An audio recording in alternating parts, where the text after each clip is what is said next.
आज से आपका नया चैप्टर रिटायरमेंट ऑफ पार्टनर जब खत्म हो गया तो अब डेथ ऑफ पार्टनर शुरू होगा।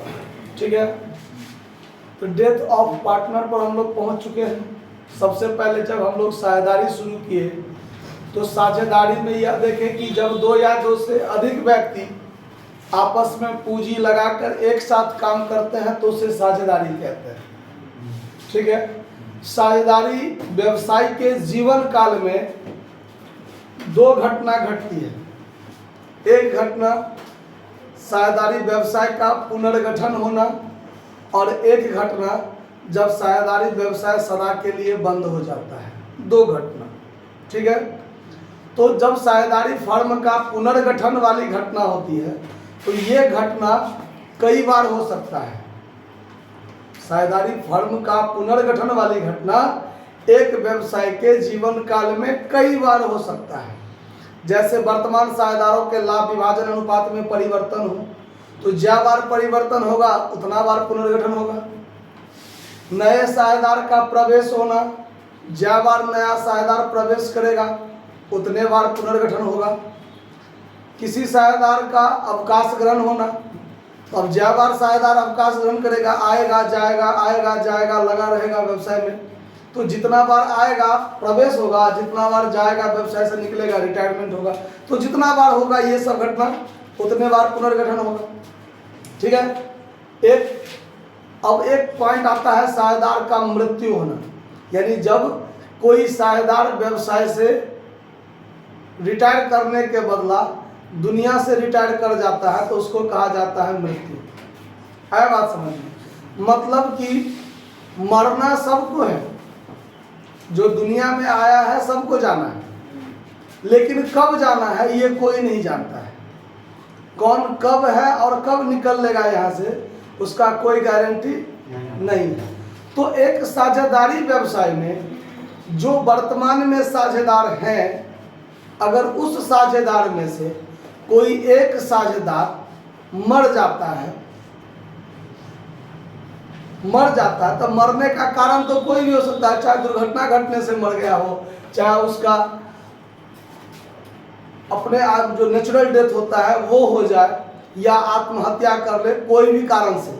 जब उसका टिकट खत्म हो जाता है तो आदमी को तो जाना होता है। तो अब मान लीजिए जब कोई व्यक्ति व्यवसाय में रहता है, साझेदारी व्यवसाय में रहता है और वो व्यक्ति मर जाता है, तो मरना यानी साझेदार का मृत्यु होना कहलाया। ठीक है, मृत्यु का कोई और परिभाषा नहीं है। मतलब साझेदारी व्यवसाय में कोई भी व्यक्ति, कोई भी साझेदार जब वो आकस्मिक मर जाता है तो उसे ही साझेदार का मृत्यु कहा जाता है। इसमें और तो आप कुछ नहीं कर सकते।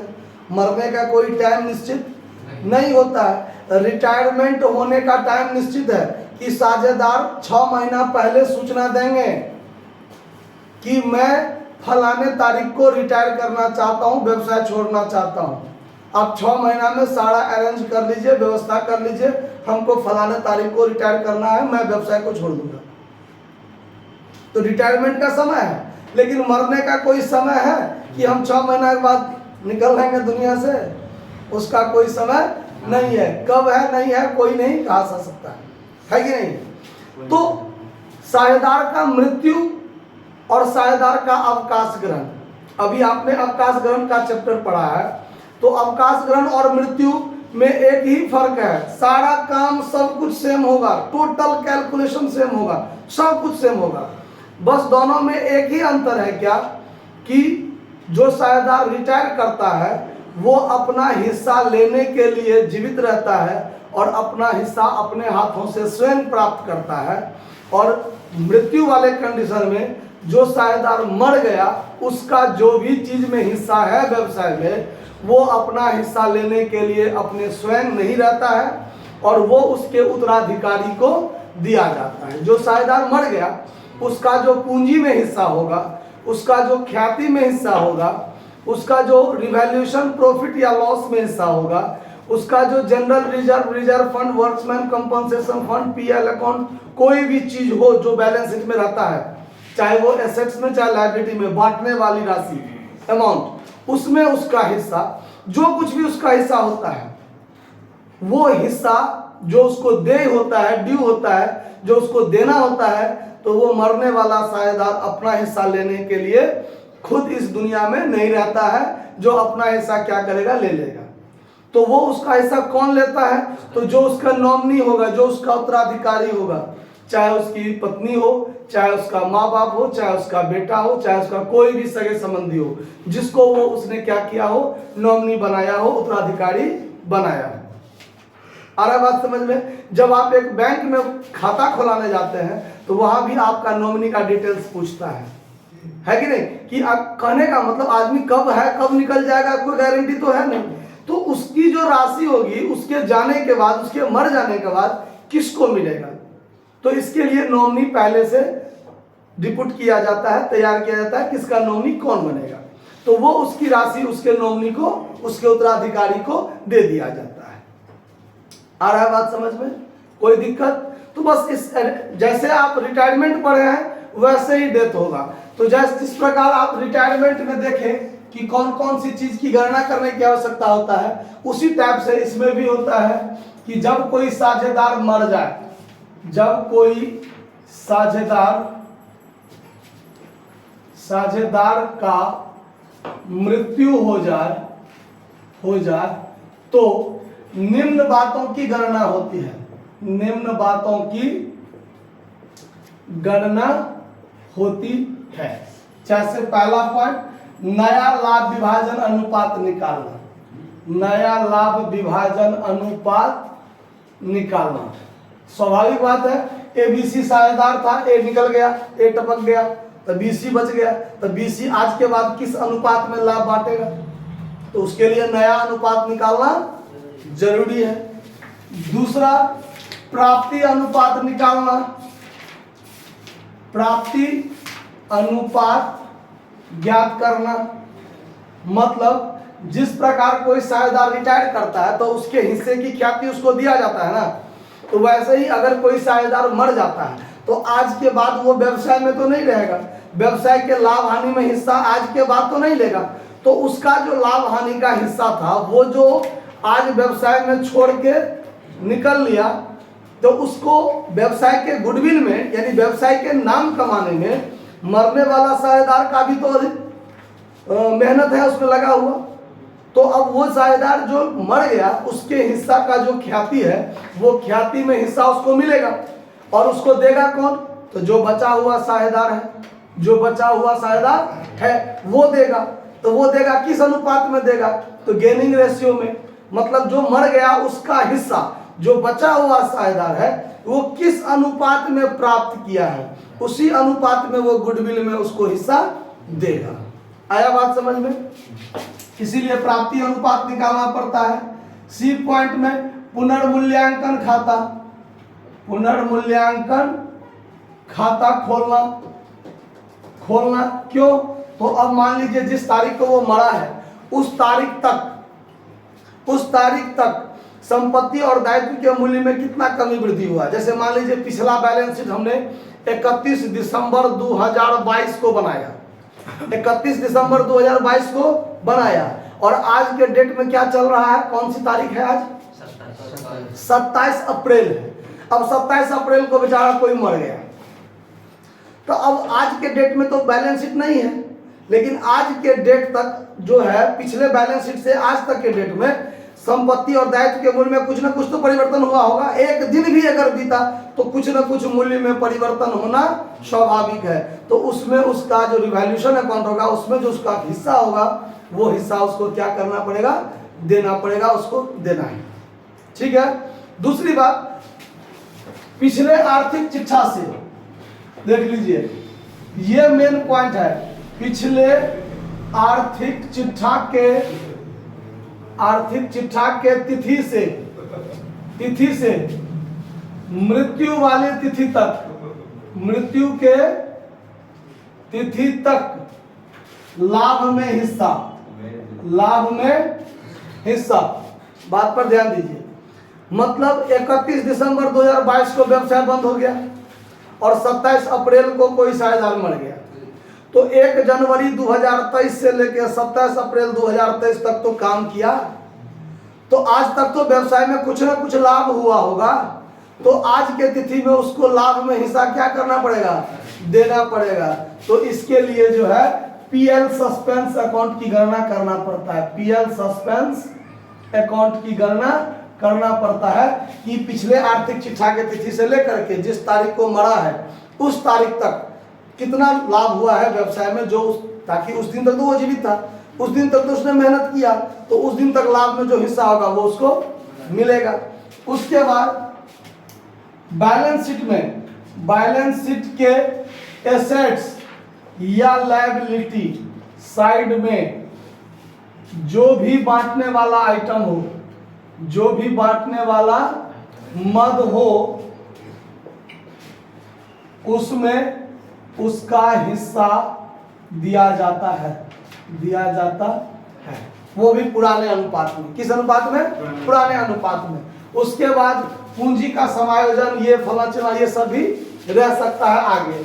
उसके बाद इसमें और एक काम होगा, नॉमिनी का खाता, एस्क्यूटर से अकाउंट खोलना। जो साझेदार मर गया, यानी मृतक साझेदार का उत्तराधिकारी का खाता, उत्तराधिकारी का खाता भी आपको खोलना पड़ेगा, भी खोलना है। तो ये सब सारा पॉइंट आपको डेथ ऑफ पार्टनर में दिमाग में रखना है। समझ में आ रहा बात?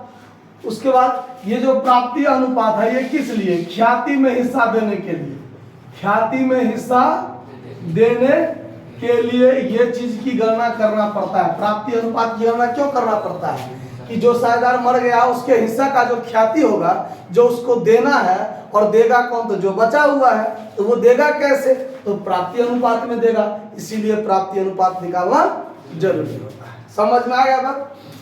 उसके बाद जैसे हम लोग डेथ रिटायरमेंट ऑफ पार्टनर में, मान लीजिए एबीसी साझेदार था, एबीसी साझेदार था, 3:1 अनुपात में था। अब सी वाला मर गया, नया अनुपात नहीं दिया हुआ है, कुछ एक्स्ट्रा बात नहीं कहा हुआ है, कहेगा नया अनुपात कितना, तो ए बी का नया अनुपात वही 3:2। गेनिंग रेशियो पूछेगा कि ए और बी का गेनिंग रेशियो कितना, तो कोई बात नहीं कहा हुआ है, तो वही 3:2। अगर बी मर गया तो 3:1 ए सी का नया और प्राप्ति अनुपात, ए मर गया तो बी सी का 2:1 नया अनुपात प्राप्ति अनुपात। बस इतना सारा बात आपको ध्यान में रखना है।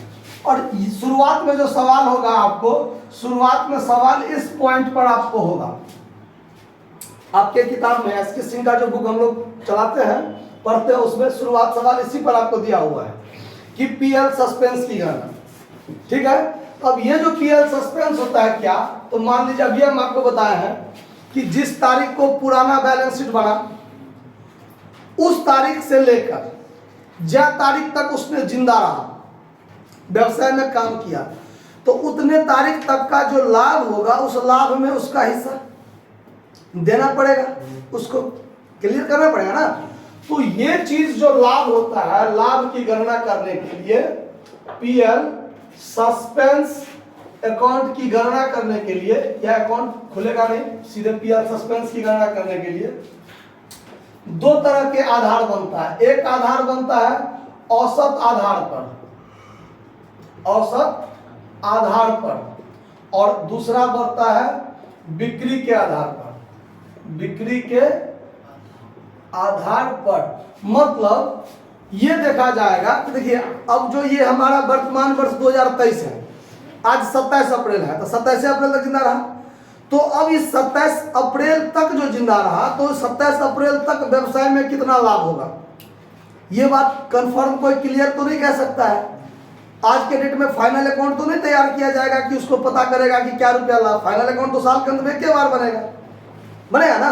तो कहने का मतलब यह देखा जाता है कि पिछले 3-4 वर्ष में क्या लाभ था, पिछले 3-4 वर्ष में क्या लाभ था, तो उसका औसतन इस साल भी लाभ होगा।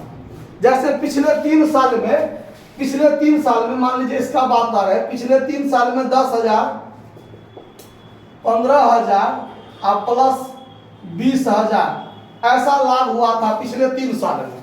तो उसी को आधार मानकर औसतन लाभ इस साल भी होगा, औसतन लाभ इस साल भी होगा। तो पिछले 3 साल का इतना है, तो इस साल का 1 साल का कितना होगा? 45,000 बट्टा 3 कीजिएगा तो 15,000। मतलब ये मानकर चला जाता है कि इस साल में, पूरे साल में 15,000 लाभ होगा। क्योंकि ये जो लाभ है ये पूरे साल का लाभ है, तो 15,000 पूरे साल का लाभ होगा। तो ये जिंदा रहा है कितने तारीख तक? तो 27 अप्रैल तक। तो 27 अप्रैल तक पूरे व्यवसाय का लाभ कितना? ये पूरे साल का लाभ। तो इसमें तो हिस्सा नहीं देगा, तो पूरे साल का हिस्सा हो गया। अब ये तो चला है 27 अप्रैल तक, मान के चलते हैं जनवरी, फरवरी, मार्च, अप्रैल, 4 महीना। तो 4 महीना, तो 15,000 है पूरे साल का लाभ। तो 4 महीने का लाभ कितना? तो 4 तिया 12, 3 पचे 15, मतलब 4 महीना का लाभ कितना? 5,000। तो इस 5,000 में तो सबका हिस्सा होगा, एक एक का हिस्सा नहीं होगा। अब 5,000 में सबका हिस्सा, तो फिर जो मर गया, मान लीजिए ये मर गया, ये मर गया, तो एक का हिस्सा कितना? तो एक का 5,000 का 3/6 कर दीजिए 2, यानी 2,500। मतलब आज तक जो ये जिंदा रहा ए, और आज के डेट में मरा, तो पूरे साल का लाभ औसतन 15,000 माना गया। वास्तव में क्या होगा नहीं कहा जा सकता है, माना गया 15,000 लाभ होगा। उसमें 4 महीने का लाभ 5,000। तो 4 महीना तो सब जिंदा था, सब किया काम। तो जो मर गया आज के डेट में, उसका हिस्सा कितना? तो जो मर गया उसका हिस्सा 3 2 1 में 3/6 था, यानी आधा। तो 2,500 उसका हिस्सा हो गया। बाकी फिर आगे व्यवसाय ऐसे ही चलता रहेगा। समझ आया बात? तो ये था आपको औसत के आधार पर, औसतन लाभ के आधार पर, और एक होता है बिक्री के आधार पर। अब बिक्री के आधार पर क्या कैसे कहेगा? जैसे मान लीजिए, जैसे आपको क्या कहेगा इसमें कि पिछले साल का बिक्री 5 लाख था, सेल, पिछले साल का सेल 5 लाख था, तो लाभ आपका 50,000 था। कितना था? तो अब तो पिछले साल 5 लाख का बिक्री हुआ पूरे साल में, तो पूरे लाभ कितना हुआ? 50,000। तो इसमें जो वो उसमें क्या था, 27 अप्रैल तक जिंदा रहा, तो 27 अप्रैल तक का बिक्री 2 लाख है, सेल 2 लाख है 27 अप्रैल तक, तो उसका लाभ कितना होगा? 20,000 हम लोग नॉर्मली कह सकते हैं ना। पूरे साल में 5 लाख बिक्री हुआ, तो 50,000 रुपया लाभ हुआ, मतलब 10% लाभ होने की उम्मीद है। तो इस साल में पूरे साल चलता तो हो सकता है 5 लाख 6 लाख इस साल भी बिक्री होता, तो 50,000 60,000 लाभ होता। लेकिन जिस तारीख को मरा उस तारीख तक 2 लाख का बिक्री हुआ, ये क्लियर कर देगा कि जिस तारीख को मरा उस तारीख तक 2 लाख रुपया बिक्री, तो लाभ भी उसी के आधार पर 10%, मतलब 20,000 लाभ होगा। तो अब 20,000 में तो सबका हिस्सा, तो जो मर गया उसका हिस्सा कितना? 3/6 है, तो 10,000। समझ में आ रहा है बात? तो लाभ, ये जो पीएल सस्पेंस निकालने का तरीका है, ये 2 तरीका ही जनरली, या तीसरा स्पष्ट कह देगा। 2 के अलावा तीसरा जनरली मिलता नहीं है, लेकिन मान के हम चलते हैं कि स्पष्ट कह देगा कि जिस तारीख को वो मरा उस तारीख तक लाभ इतना हुआ, उसमें उसका हिस्सा कितना। तो वो भी जो निकाला होगा वो भी तो इसी दोनों के आधार पर निकाला होगा, अगर क्लियर ही कर दिया है तो, या नहीं तो आपको कैलकुलेशन करके निकालना पड़ेगा।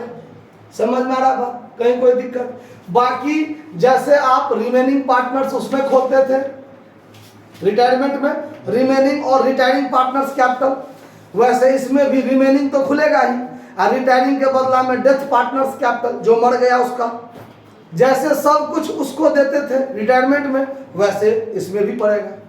बस उसमें क्या था कि जो जिंदा था, रिटायरमेंट में जिंदा था, उसका हिस्सा उसके लोन अकाउंट में ट्रांसफर होता था, इसमें उसका रुपया उसके एस्क्यूटर्स अकाउंट में, स्कूटर नहीं कह दीजिएगा, एस्क्यूटर्स, ठीक, यानी उसके उत्तराधिकारी के खाता में क्या हो जाएगा? ट्रांसफर हो जाएगा। उसके बाद उसके उत्तराधिकारी को खाता खोल के सीडी करके उसके लायबिलिटी साइड में हम लोग उसका नाम रख देंगे। रिटायरिंग पार्टनर्स लोन के जगह पर एस्क्यूटर्स अकाउंट लिख के उसका अमाउंट लिख देंगे। उसका जो एस्क्यूटर्स होगा वो हमारा लेनदार बन जाएगा एक तरह से, क्योंकि आज न कल तो वो हमसे लेगा। समझ में आ रहा बात? कोई दिक्कत इस बात को समझने में? तो रिटायरमेंट और डेथ लगभग सेम है। हाँ, एक पॉइंट और, इसमें एक पॉइंट आपको मिलेगा वही ज्वाइंट लाइफ पॉलिसी से संबंधित, ज्वाइंट लाइफ पॉलिसी से संबंधित। जो एक होता है ज्वाइंट लाइफ पॉलिसी और एक होता है इंडिविजुअल लाइफ पॉलिसी, मतलब व्यक्तिगत जीवन बीमा पॉलिसी। तीन मान लीजिए 3 साझेदार है, तीनों के साझेदार के जीवन पर पर्सनली लाइफ इंश्योरेंस पॉलिसी लिया गया है। एगो होता है सब साझेदार के मिलाकर एक गो लिया गया है। अब 3 गो साझेदार है, तीनों के जीवन पर एक गो पॉलिसी ले लिया तो ज्वाइंट लाइफ पॉलिसी। तीनों में से कोई भी मरेगा तब पूरा रुपया, ठीक है। एक होता है पर्सनली अलग अलग लिया गया है। तो इस पॉइंट को जब सवाल आएगा ना तब ज्यादा बताएंगे, तब क्लियर होकर समझ में आ जाएगा। अभी बोलेंगे तो दिमाग से आपका निकल जाएगा। तो बाकी जनरली इतना पॉइंट आपको ध्यान में रखना है। समझ में आ रहा बात? कोई दिक्कत तो इसको नोट कर लीजिएगा।